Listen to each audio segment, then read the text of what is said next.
참 사랑하시네. 하나님이 나 참 사랑하시네. 하나님이 날 참 사랑하시네. 하나님이 날 참 사랑하시네. 세월에 묻혀 또 현실에 갇혀 이곳에다 가도 그냥 살다가도 어느 날 문득 생각해보면 하나님이 날 참 사랑하시네.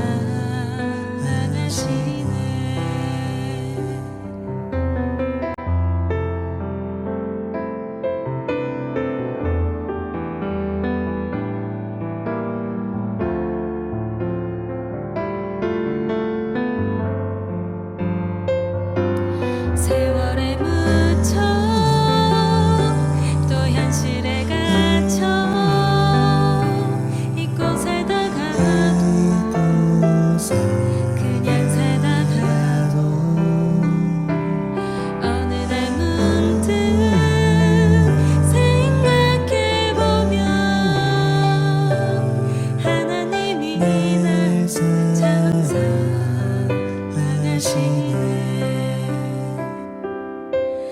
하나님이 날 참 사랑하시네. 하나님이 날 참 사랑하시네. 하나님이 날 참 사랑하시네. 하나님이 날 참 사랑하시네. 하나님이 날 참 사랑하시네. 하나님이 날 참 사랑하시네. 하나님이 날 참 사랑하시네. 하나님이 날 참 사랑하시네.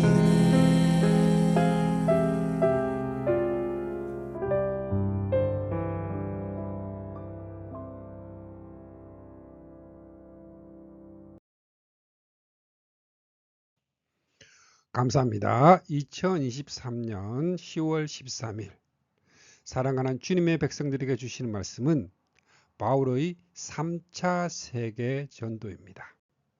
성경 말씀은 사도행전 19장 20절에서 22절 말씀입니다. 이와 같이 주의 말씀이 힘이 있어 흥왕하여 세력을 얻으니라. 이 일이 있은 후에 바울이 마게도냐와 아가야를 거쳐 예루살렘에 가기로 작정하여 이르되 내가 거기 갔다가 후에 로마도 보아야 하리라 하고 자기를 돕는 사람 중에서 디모데와 에라스도 두 사람을 마게도냐로 보내고 자기는 아시아에 얼마 동안 있으니라. 아멘. 사도행전 19장 20절에서 22절 말씀입니다. 이번 주에는 다시 사도행전으로 돌아와서 바울은 복음을 전하기 위해 전도를 떠납니다. 3차 세계 선교는 사도행전 18장 23절로부터 시작이 됩니다.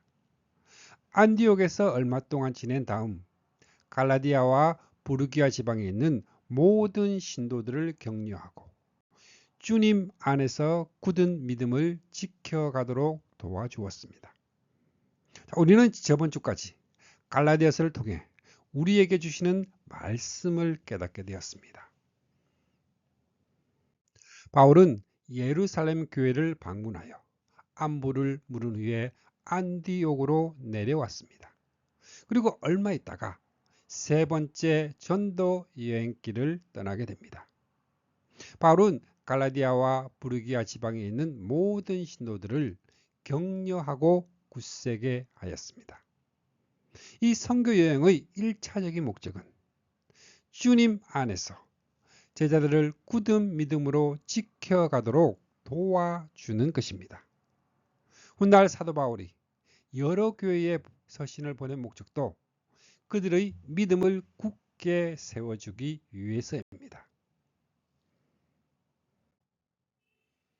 첫 번째로 브루스길라와 아굴라의 사역입니다. 사도행전 18장 24절 말씀에 누가는 바울의 제3차 선교 이야기를 중단을 하고 알렉산드리아에서 난 아볼로라 하는 유대인이 에베소에 이르니 하고 아볼로를 소개하고 있습니다. 누가가 이렇게 하고 있는 것은 19장 1절에서 말씀하게 될 바울의 사역 때문입니다. 아볼로가 고린도에 있는 동안 바울은 아시아 지방을 거쳐서 에베소에 나왔습니다. 거기서 몇 사람의 제자를 만나게 되었다 말씀합니다.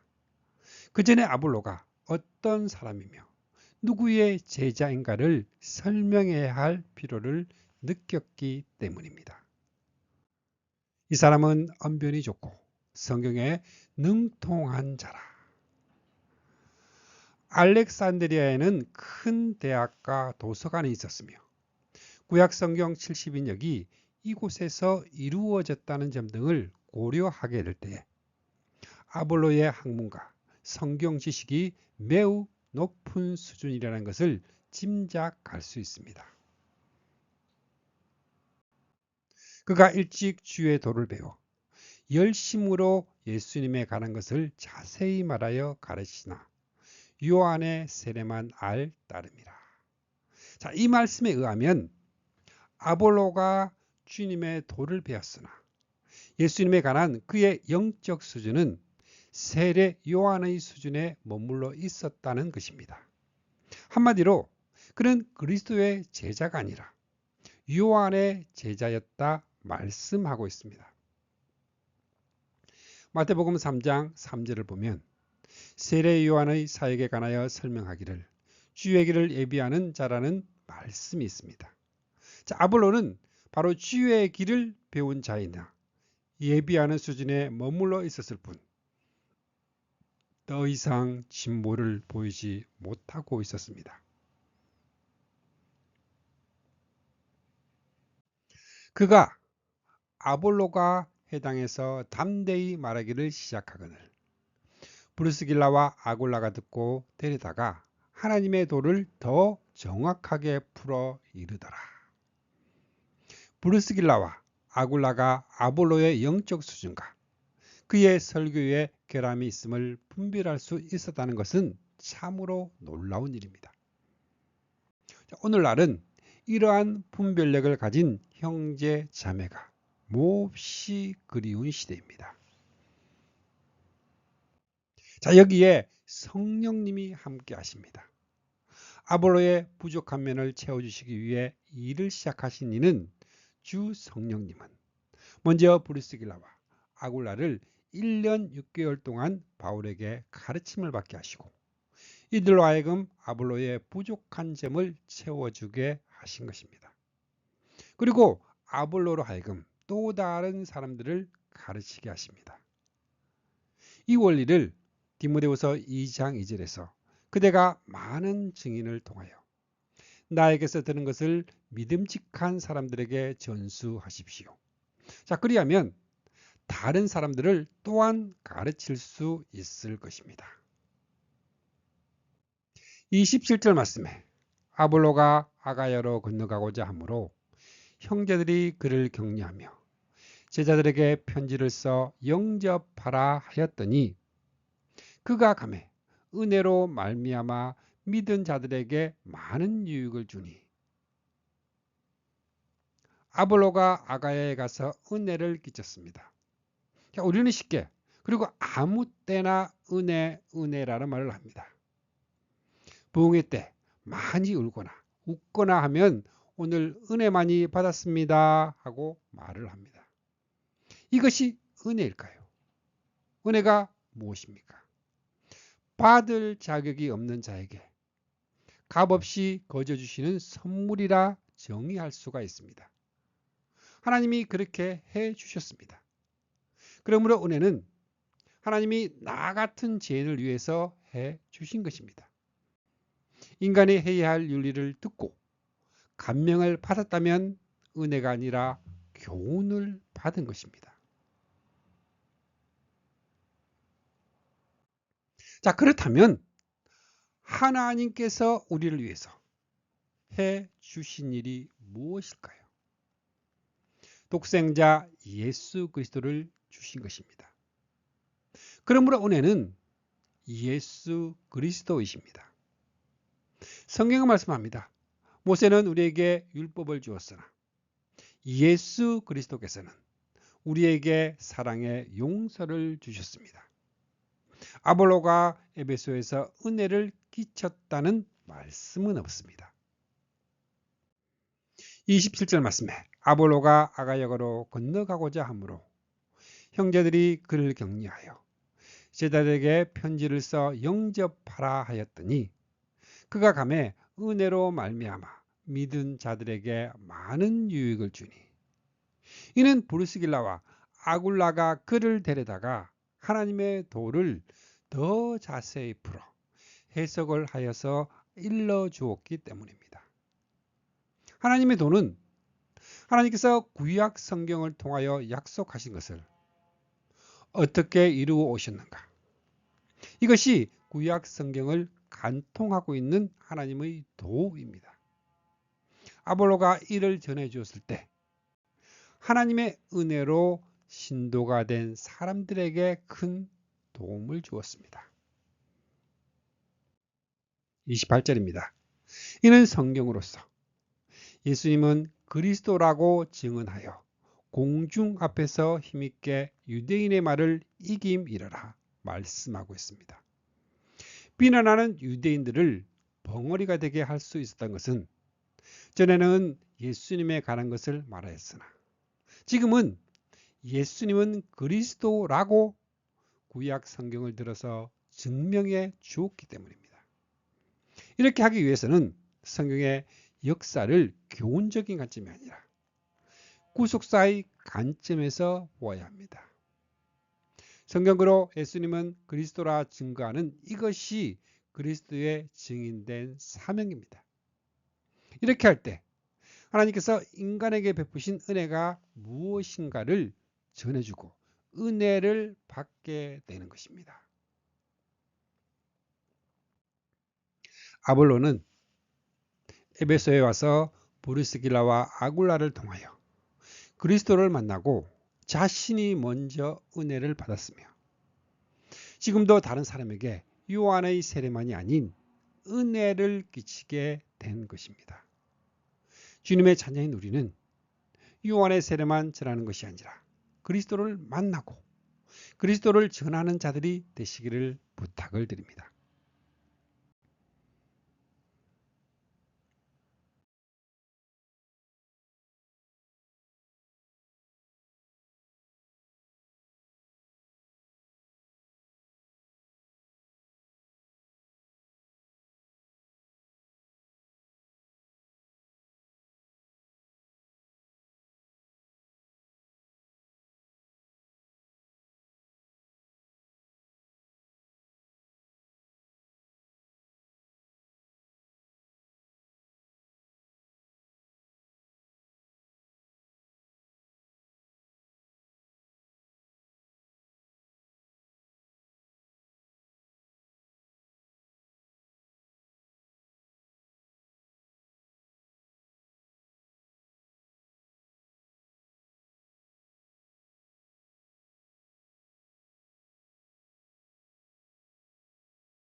또한 누가가 어떤 제자들이라 부르고 있는 것은 그들이 진정 그리스도의 제자가 된 자들인지 그 여부를 모르겠다는 의미이기도 합니다.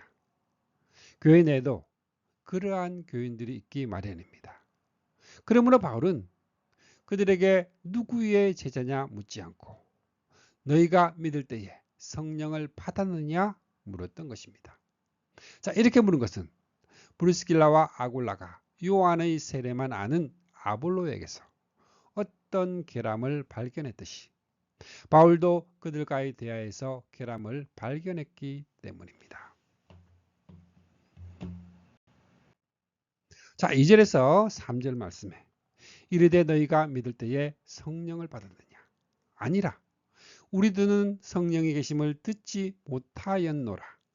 바울이 이르되 그러면 너희가 무슨 세례를 받았느냐? 대답하되 요한의 세례니라. 바울 사도는 두 가지의 질문을 합니다. 성령을 받았느냐? 성령을 받았다면 그도 거듭난 자로 그리스도의 제자임이 분명합니다. 성령을 받지 못하였다면 그가 누구이든지 그리스도의 사람이 아니기 때문입니다. 그러므로 바울의 첫 질문에서 너희가 믿을 때에 성령을 하고 믿음과 이 성령을 연결시키고 있습니다. 이 두 번째 질문에서는 너희가 무슨 세례를 하고 세례와 성령을 연결시키고 있습니다. 바울은 너희가 믿은 후에 성령을 받았느냐 묻고 있지 않습니다. 자, 이런 식으로 오해를 하고 제2의 축복을 말하고 있는 분들이 있기 때문입니다. 바울은 믿음과 성령을 함께 받은 것으로 말씀하고 있습니다. 믿을 때에 성령이 주어진다 말씀합니다. 자, 로마서 10장 9절에서 내가 만일 내 입으로 예수님을 주로 시인하며 또 하나님께서 그를 죽은 자 가운데서 살리신 것을 내 마음에 믿으면 구원을 받으리라. 그는 성령을 구원을 받은 자입니다. 예수님을 주님으로 믿는 자는 성령을 받았습니다. 이는 바울뿐만이 아니라 베드로도 오순절 성령 강림 후에 행한 첫 설교에서 여러분 모두 회개하십시오. 모두 죄에서 돌아서서 하나님께로 돌아오십시오. 그리고 예수 그리스도의 이름으로 세례를 받아 죄를 용서받으십시오. 자, 그러면 여러분은 성령을 선물로 받을 것입니다. 자, 이것은 그리스도께서 주 우리 하나님의 부르심을 받은 여러분 모두와 여러분의 자녀들과 또 먼 나라에 있는 사람들에게까지 하신 약속입니다. 증거하고 있습니다.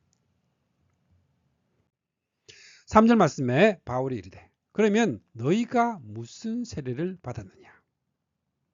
성령과 세례를 연결시키고 있습니다. 이렇게 질문한 이유는 만일 그들이 성령을 받았다고 대답했다면 이런 질문은 하지 않았을 것입니다. 바울이 너희가 무슨 세례를 받았느냐고 묻게 된 것은 어떤 제자들이 믿을 때에 성령을 받지 않았고 성령 있음을 듣지도 못했다 대답했기 때문입니다. 사도는 너희가 성령으로 거듭난 후에 성령의 세례라는 두 번째 축복을 받았느냐 묻고 있는 것이 아닙니다.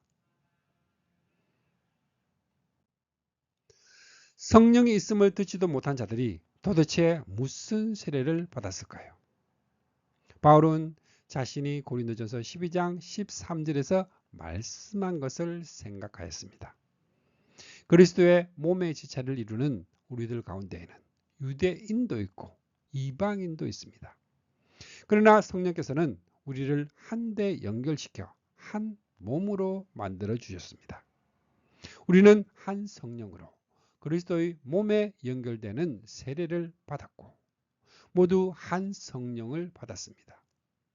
바울은 자신이 만난 어떤 제자들이 한 성령으로 세례를 받아 한 몸이 된 같은 지체들인가 한 가족인가 확인하고 있습니다.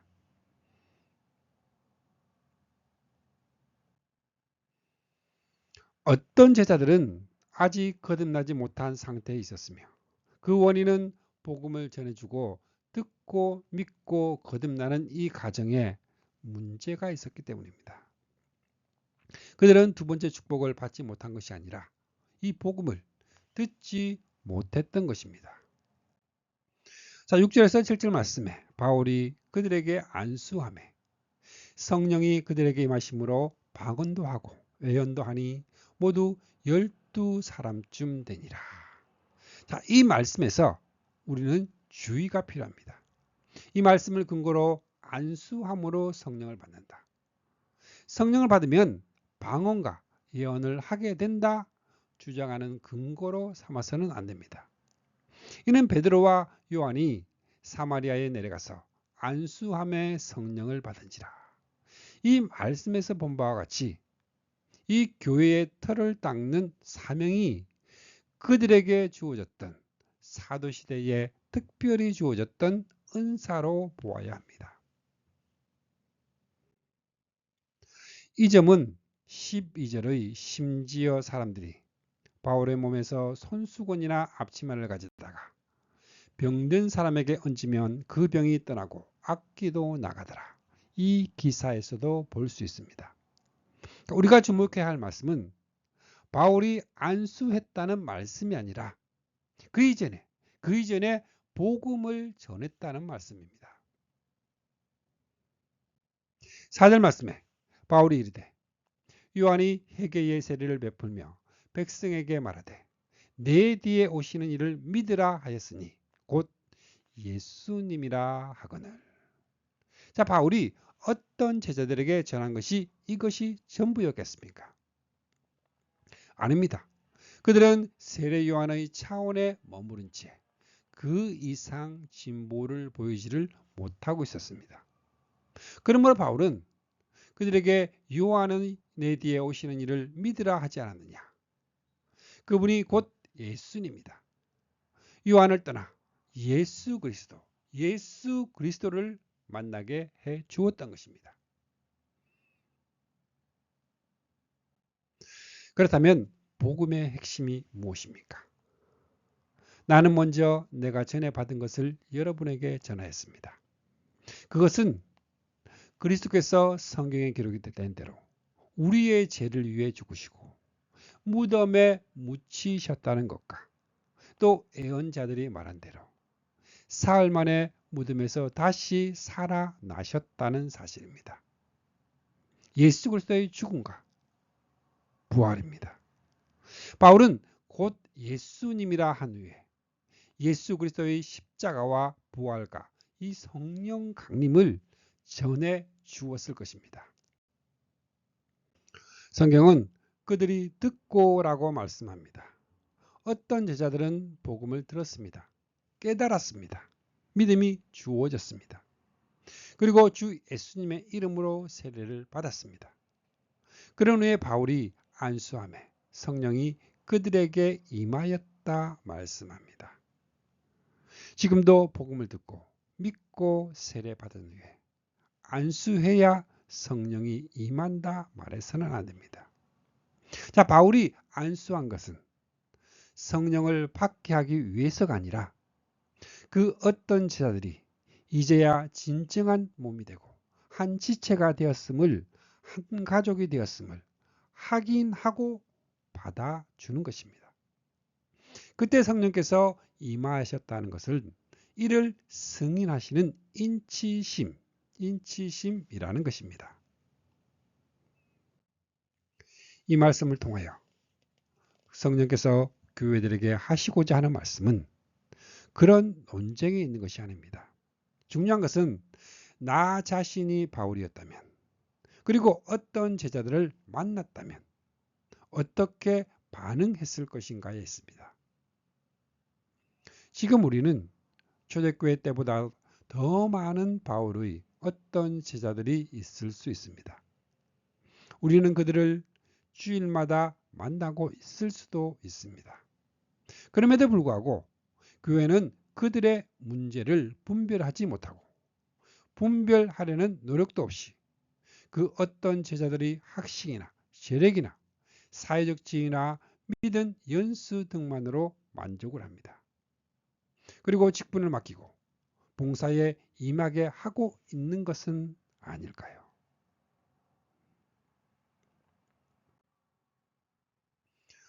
때는 이미 늦었고 자신이 거듭나지 못했음을 깨닫게 되는 날, 슬피 울며 이를 감히 있게 될 때에 그들의 영혼을 누가 책임을 질까요? 만일 이것이 사실이라면 교회는 그리스도 예수 안에서 거룩하여지고 성도라 부르심을 받은 자들의 공동체라는 성별됨의 큰 위험 앞에 서 있는 것입니다. 이제 세 번째로 주의 말씀이 흥왕하여 힘을 떨쳤습니다.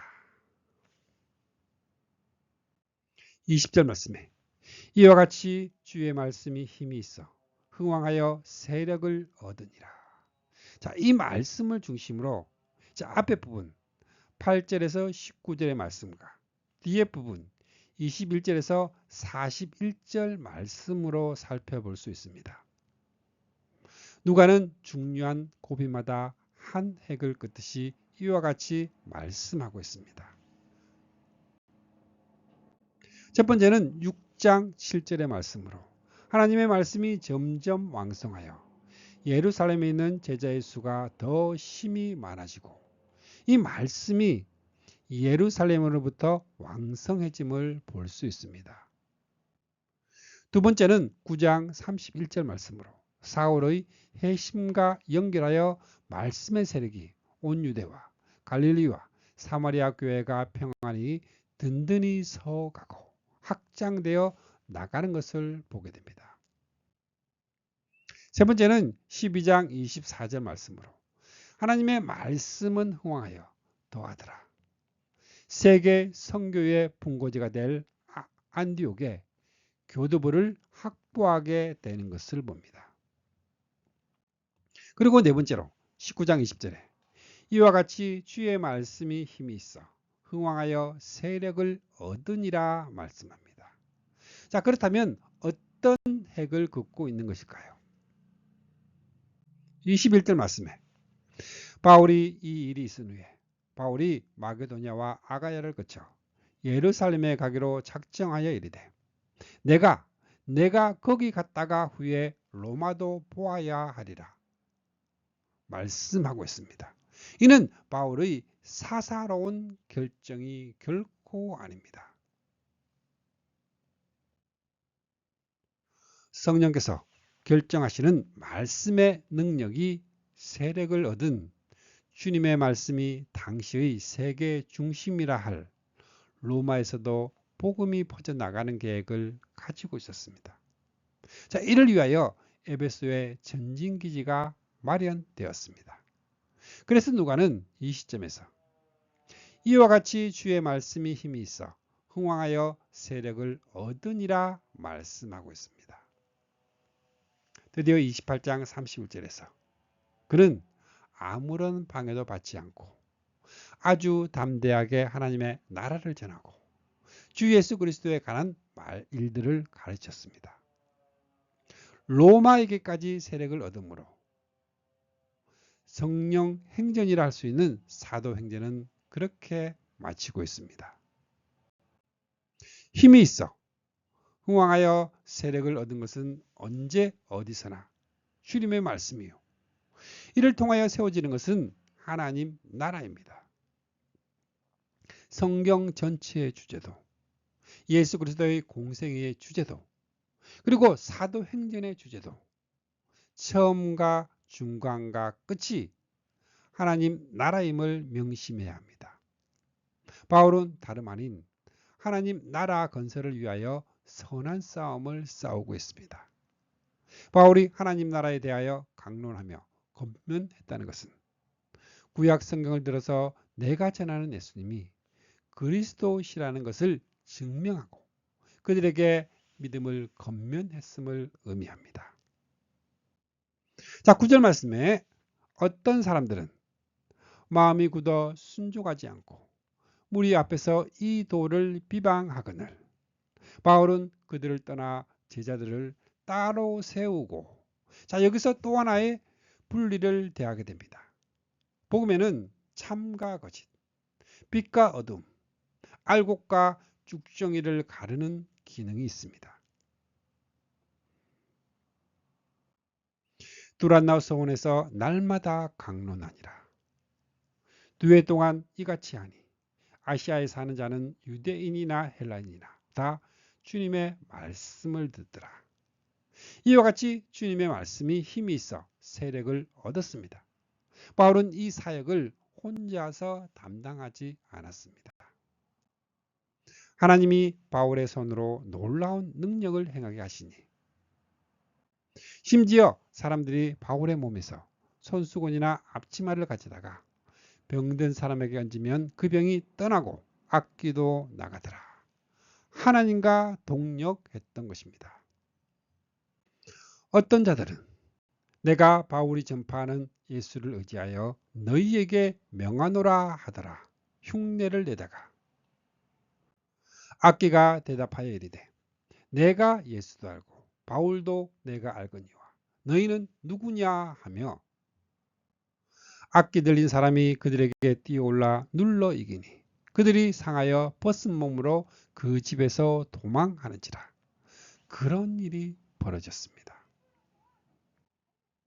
에베소에 사는 유대인과 헬라인들이 다 이 일을 알고 두려워하여 주 예수님의 이름을 높이고 믿은 사람들이 많이 와서 자복하여 행한 일을 알리며 또 마술을 행하던 많은 사람이 그 책을 모아 가지고 와서 모든 사람 앞에서 불살한지 그 책값을 계산한 즉 은 5만이나 되더라.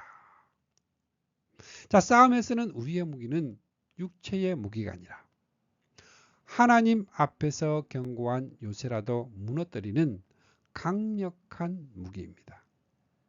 말씀한 대로 에베소에 구축해 놓은 여리고성 같은 이 사탄의 진을 파하시고 하나님의 나라를 세우는 영적 싸움에서 승리를 거두고 있음을 보여줍니다. 찬양 승리의 깃발을 들으시겠습니다.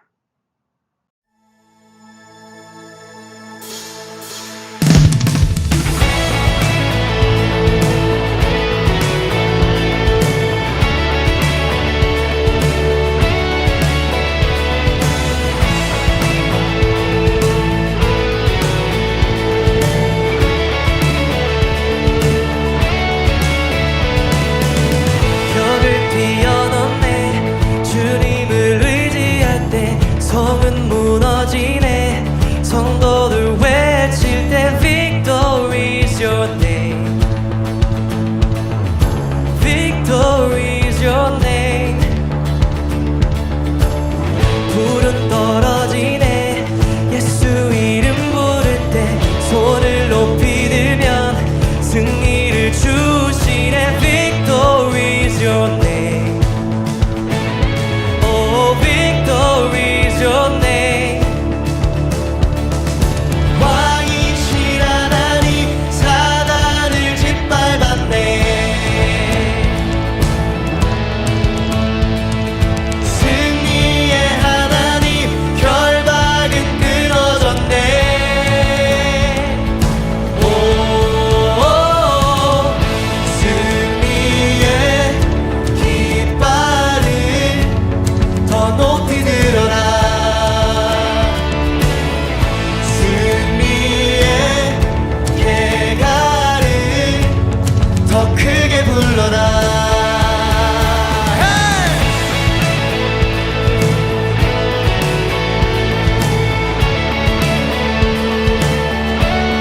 벽을 뛰어넘네 벽을 뛰어넘네 주님을 의지할 때 성은 무너지네 성도들 외칠 때 Victory is your name Victory is your name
더 크게 불러라.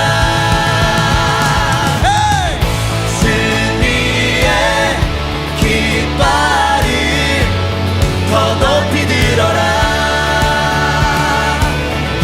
승리의 개가를 더 크게 불러라.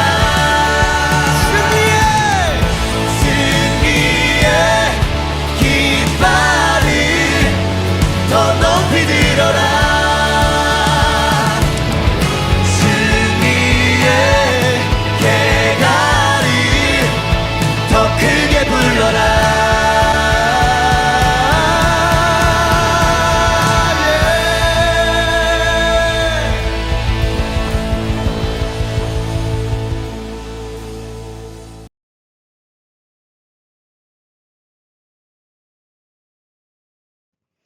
20절 말씀에 이와 같이 주의 말씀에 힘이 있어 흥왕하여 세력을 얻으니라. 23절 말씀에 그때쯤 되어 이 도로 말미암아 적지 않은 소동이 있었으니 예상되는 일입니다. 주님의 말씀에 능력이 있게 퍼져나가고 점점 힘을 떨칠 때 이를 대적하는 사탄의 세력이 움직이기 마련입니다. 자, 23절 이하에 전개되는 사항은 빌립보에 일어났던 상황과 의미 면에서는 꼭 같은 것입니다. 우상을 통하여 적지 않은 벌이를 하여 풍족한 생활을 하던 자들이 그 이익에 위협을 받게 되자 무리를 선동하여 일으킨 소요입니다. 여기에는 두 나라의 특성이 나타납니다. 하나님의 나라는 대주제이신 하나님의 통치와 그의 사랑에서 나오는 백성을 위한 희생이 있습니다. 그 대표적인 예가 자기 아들을 대속제물로 내어주신 일입니다. 자, 사도 바울이 에베소에 온 것도 자신의 벌이와 풍족한 생활을 위해서가 아닙니다. 그러나 사탄의 왕국에는 우상을 내세워 자기 유익을 채우기 위한 어리석은 백성으로부터 수탈이 있을 뿐입니다. 주님의 말씀이 능력 있게 퍼져나가는 그때 주님의 자녀는 그 힘을 의지하여 예수 그리스도의 이름을 복음을 널리 전하는 주님의 자녀들이 되시고 살아가는 우리의 삶이 오직 주님의 사랑을 가득 느끼며 기쁘게 살아가시기를 축복합니다. 아멘.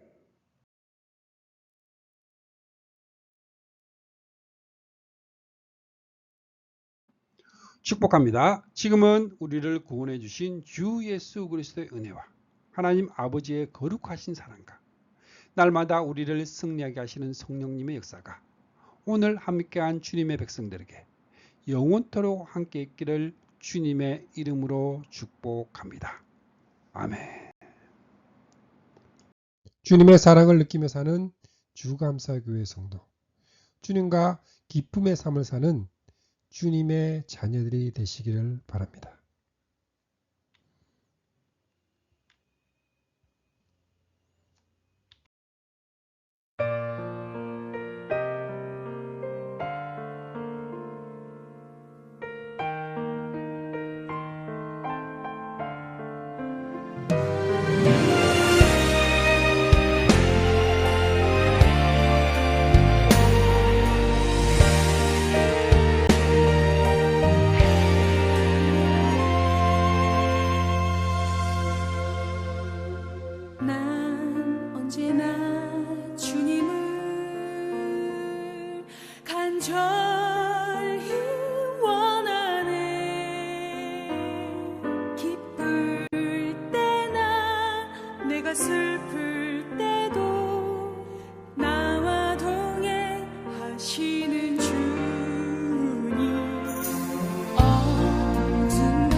간절히